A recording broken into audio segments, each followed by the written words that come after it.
Hello SR ఇంటి రుచులు, నేను మీ నాగలక్ష్మి. మూడో రోజు అయితే నేను మామిడికాయ పచ్చడి మళ్ళీ కలుపుదామని తీసానండి. కలిపినప్పుడు నాకైతే నూనె సరిపోలేదు, ప్లస్ ఉప్పు కూడా సరిపోలేదండి. అందుకని నేను ఉప్పు కూడా వేశాను.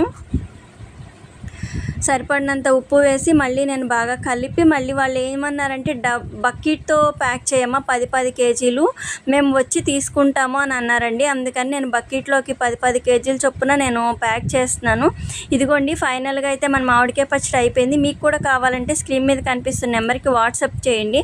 నేనైతే 10 కేజీలు బకెట్లో ఇలా ప్యాక్ చేసేసి మంచిగా మూత గట్టిగా సీల్ చేసేసి టేప్ వేసేసానండి. ఎందుకంటే వాళ్ళు మేము వచ్చి తీసుకెళ్తామన్నారు కదా, నరసరావుపేట చాలా దూరం తీసుకువెళ్ళాలి అని చెప్పేసి నేను ఇట్లా బకెట్లో ప్యాక్ చేశానండి. వాళ్ళకి ఏదో పని ఉండి ఇటు వస్తున్నామమ్మ, గుడివాడ వస్తున్నాము, మేము తీసుకుంటాము చెప్పారండి. చాలా థ్యాంక్స్ అండి. ఇది వాళ్ళు సెకండ్ టైం తీసుకోవడం, ఫస్ట్ టైం కూడా కాదు.